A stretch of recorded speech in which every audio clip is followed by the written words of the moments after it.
Actualité internationale marquée également par cette escalade russe dans son conflit avec l'Ukraine. Le président Poutine a signé aujourd'hui les documents relatifs à l'annexion de 4 territoires ukrainiens lors d'une cérémonie au Kremlin en présence des dirigeants des régions séparatistes et de celles occupées par les troupes russes, en l'occurrence celles de Donetsk, Lugansk, Zaporijia et Kherson. Un événement qui s'est poursuivi par des célébrations sur la place rouge au cœur de Moscou pendant qu'une bonne partie de la communauté internationale dénonçait un acte illégitime.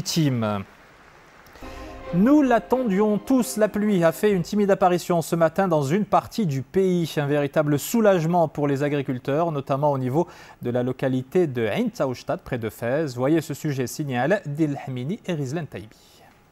De beaux cumulus ont orné ce matin le ciel qui a été très orageux durant la nuit. Les précipitations qu'a connues la région de Ain Taoushtad apportent du baume au cœur aux agriculteurs après une année très parcimonieuse en pluie.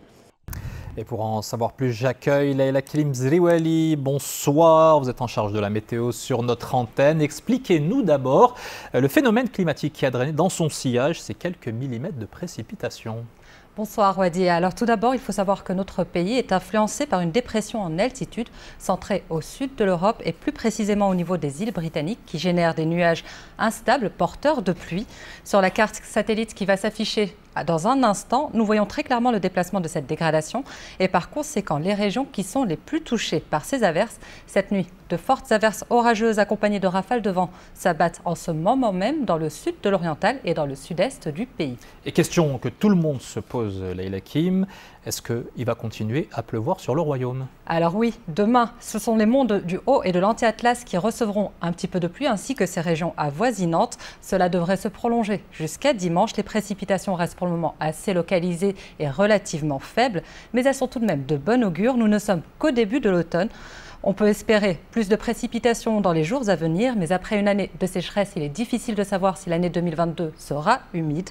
Il est vrai que le stress hydrique est à son paroxysme. Aujourd'hui, les barrages du Royaume représentent seulement 24% de taux de remplissage contre 38% l'année dernière, mais pas d'inquiétude. Pour le moment, la saison pluviale n'en est qu'à ses débuts. Restons optimistes. Merci beaucoup Leila Kim Zriwali. Et vous le disiez, les réserves d'eau sont au plus bas, ce qui induit une gestion au jour le jour des retenues dans les barrages pour assurer un approvisionnement continu des foyers. Reportage du côté de Tanger avec Fadel Saadonis Derbenzina et Yassine Lazzez. Le barrage du 9 avril est la principale source d'eau potable pour les habitants de Tanger et ses environs. Ici, la disponibilité en eau a atteint un seuil critique puisque le taux de remplissage du barrage ne dépasse pas les 12% à l'heure où la région connaît un manque de précipitations.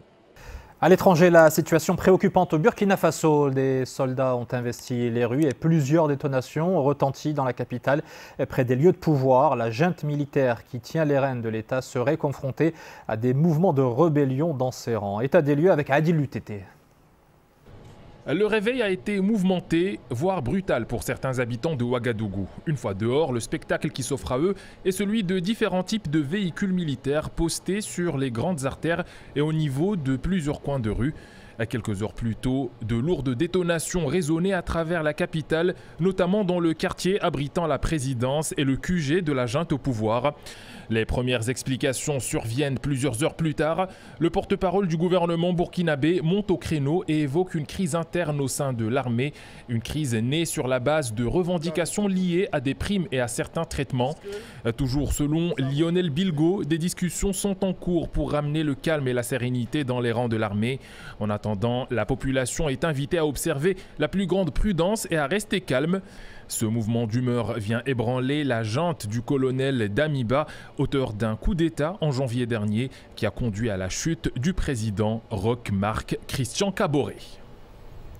Et sur le terrain en Ukraine, la situation demeure toujours aussi critique, comme en témoigne cette nouvelle frappe meurtrière contre la localité de Zaporijia. C'est la première info de ce tour du monde en 80 secondes, piloté par Jéziel Hambari. Des dépouilles à même le sol, des vitres soufflées et une population sous le choc. Zaporijia a encore été le théâtre de frappes ce matin. Une colonne de véhicules civils était visée. Le bilan fait état d'une vingtaine de morts dans ce bombardement meurtrier et une cinquantaine de blessés.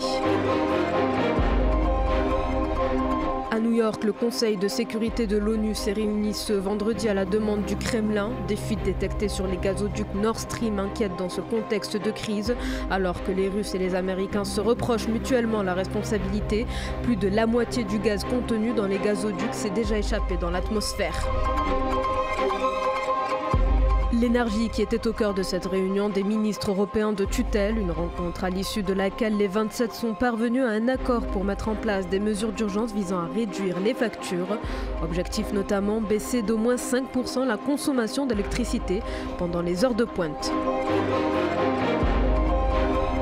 À quelques heures de la présidentielle au Brésil, le dernier débat télévisé entre les candidats était très attendu. Les sondages donnent l'ex-président de gauche Lula da Silva et le chef d'État sortant d'extrême droite Bolsonaro favoris de ce scrutin. Plus de 156 millions de Brésiliens sont ainsi appelés à voter lors de ces élections générales. Retour dans le royaume avec cette initiative au profit des populations rurales. Pour rapprocher l'administration du citoyen, des unités mobiles sillonnent les régions pour permettre notamment aux habitants de renouveler leur CIN. Reportage près de Ouarzazate, Nzab Azizé, Hassan Blaalim et Adil Lutété. Asdin doit renouveler sa carte nationale d'identité électronique. En temps normal, cette démarche administrative lui aurait coûté plus de temps et plus d'argent. Pas cette fois-ci, puisque le service vient jusqu'à lui. Dans notre rubrique Esprit d'entreprise, coup de projecteur ce soir sur l'Investing in Innovation Africa, un programme panafricain dédié aux startups du continent dans le secteur de la health tech. L'ambition des initiateurs est d'améliorer les indicateurs de santé publique en Afrique. Une trentaine de startups seront accompagnées cette année avec le concours financier de la fondation Bill et Melinda Gates. Un soutien qui s'élève à plusieurs millions de dollars. Et à ce sujet, je reçois Aïda Al-Cohen. Bonsoir et bienvenue. Vous êtes consultante au sein du cabinet de conseil marocain Southbridge, un des initiateurs de ce programme. Dites-nous d'abord comment se porte l'écosystème de la health tech sur le continent à l'issue de la crise Covid. Bonsoir Wadjeh, c'est un plaisir d'être avec vous ce soir pour vous parler de l'écosystème de la health tech en Afrique qui est en plein essor. Donc il y a à peu près 1300 startups dans le domaine de la santé en Afrique et qui sont concentrées sur 5 pays, à savoir l'Afrique du Sud, le Ghana, le Nigeria, l'Égypte. Et donc, en fait, par rapport à l'Afrique du Nord et l'Afrique francophone, on constate un retard qui est dû à des problèmes de réglementation, un manque de financement et un manque d'accès au marché. Pour le Covid, donc il est indéniable que ça a montré que l'innovation, c'est une vraie réponse pour répondre aux problématiques de la santé publique en Afrique. Il y a eu dans ce sillage là, effectivement, la création de nombreuses startups. 270 startups. D'où ce programme, le programme Investing in Innovation Africa. Dans quel contexte il a été créé et pour quelle vocation ? Donc le programme I3, Investing in Innovation, il a été créé par le cabinet Southbridge, qui est un cabinet spécialisé dans le développement économique et social au Maroc et en Afrique, avec 2 partenaires au Canada et au Nigeria. Donc c'est un programme qui est financé par la fondation Gates à hauteur de 7 millions de dollars. Et c'est un programme qui vise à soutenir les startups dans le domaine de la santé en les mettant en relation avec des bailleurs internationaux, mais aussi des gros groupes pharmaceutiques comme Merck. Alors, pour cette première édition, il y a une trentaine de startups qui ont été identifiées, qui vont être accompagnées. Qui sont-elles et surtout, y a-t-il des startups marocaines ? Tout à fait. Donc, il y a déjà 450 startups qui ont postulé au programme. On en a retenu 30 qui viennent de 14 pays différents et il y en a 3 au Maroc. Donc, les 3 startups, il y a d'abord Vous n'êtes pas obligé de les citer. Oui, oui, oui. Donc, oui, il y a JPECO, il n'y a pas de souci, qui développe un outil d'aide au diagnostic des grossesses à risque dans le but de diminuer sur ce plateau, absolument, la mortalité néonatale.